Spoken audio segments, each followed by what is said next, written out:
नमस्कार दोस्तों, आज के हमारे इस वीडियो में हम आपके लिए जल झूलनी एकादशी की व्रत कथा और इसका महत्व लेकर आए हैं। भाद्रपद मास की शुक्ल पक्ष की एकादशी को जल झूलनी एकादशी या परिवर्तनी एकादशी के नाम से जाना जाता है। जल झूलनी एकादशी की व्रत कथा के अनुसार एक समय युधिष्ठिर कहने लगे, हे भगवान, भाद्रपद शुक्ल एकादशी का क्या नाम है? इसकी विधि तथा इसका महत्व कृपा करके कहिए। तब भगवान श्री कृष्ण कहने लगे कि इस पुण्य, स्वर्ग और मोक्ष को देने वाली तथा सभी पापों का नाश करने वाली उत्तम वामन एकादशी की कथा मैं तुमसे कहता हूँ, ध्यान पूर्वक सुनो। एक समय राजा बलि भक्त प्रहलाद का पौत्र तथा विरोचन का पुत्र था। वह दैत्यों का राजा था, जिसने अपने पराक्रम से तीनों लोकों पर आधिपत्य कर लिया। हालांकि उसमें अपने दादा के समान दानवीरता के गुण थे, लेकिन असुर कुल से होने के कारण उसमें अहंकार भी था। उसने अपने गुरु शुक्राचार्य की सहायता से 100 यज्ञों का आयोजन करवाया, जिसके पूर्ण होते ही वो सदा के लिए देवराज इंद्र के आसन पर विराजमान हो जाता। जब उसने 99 यज्ञ पूर्ण कर लिए, तब देवराज इंद्र सभी देवताओं के साथ भगवान विष्णु से सहायता मांगने उनके धाम वैकुंठ गए। वहां जाकर देवराज इंद्र ने उन्हें सारी समस्या बताई और कहा कि यदि बलि ने 100वां यज्ञ भी पूर्ण कर लिया तो उसका अंत करना असंभव हो जाएगा। इसलिए धर्म की रक्षा के लिए श्री हरि का धरती पर अवतार लेना अति आवश्यक है। भगवान विष्णु ने स्थिति की गंभीरता को समझा तथा पृथ्वी पर अवतार लेने का निश्चय किया।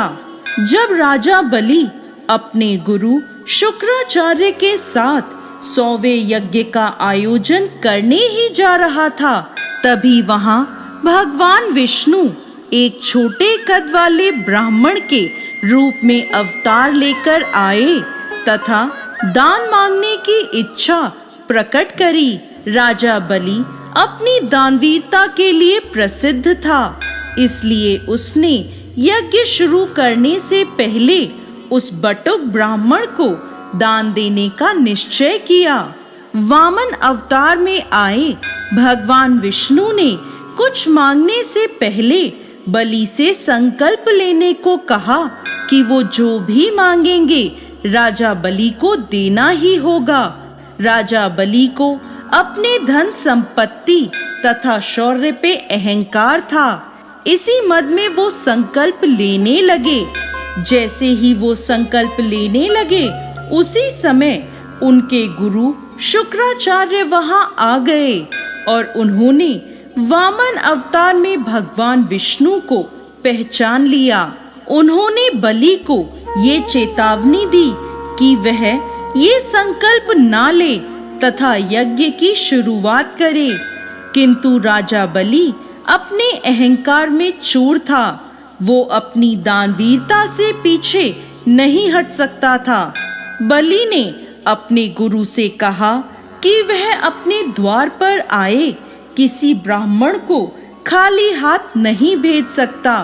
तीनों लोक के स्वामी भगवान विष्णु उसके द्वार पर एक याचक के रूप में आए हैं, तो वह कैसे मना कर सकता है?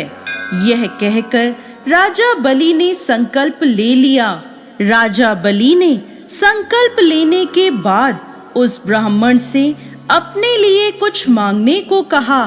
वामन अवतार ने अपने लिए 3 पग धरती मांगी, जिसे राजा बलि ने स्वीकार कर लिया। बलि के स्वीकार करते ही भगवान विष्णु के वामन अवतार ने अपना रूप अत्यधिक विशाल कर लिया तथा संपूर्ण ब्रह्मांड में फैल गए। वामन भगवान ने अपने एक पैर से संपूर्ण पृथ्वी को नाप दिया तथा दूसरे पैर से स्वर्ग लोक को। अब तीसरा पग रखने के लिए कोई जगह शेष नहीं बची थी, क्योंकि वे राजा बलि की संपूर्ण संपत्ति, भूमि इत्यादि ले चुके थे। इसलिए उन्होंने राजा बलि से पूछा कि अब तुम अपना वचन कैसे पूरा करोगे। यह सुनकर राजा बलि का अहंकार चूर हो गया तथा तीसरा पग रखने के लिए उन्होंने अपना मस्तक आगे कर दिया। भगवान वामन ने अपना तीसरा पग राजा बलि के सिर पर रखकर उसका मान भंग कर दिया तथा सिद्ध किया कि उनके समान कोई भी बड़ा नहीं है। इसके साथ ही भगवान वामन राजा बलि से अत्यधिक प्रसन्न हुए तथा उन्हें भविष्य में इंद्रलोक प्रदान करने का वरदान दिया। इसके पश्चात उन्होंने राजा बलि को पाताल लोक भेज दिया तथा स्वर्ग का शासन इंद्रदेव को सौंपकर श्री हरि में समा गए।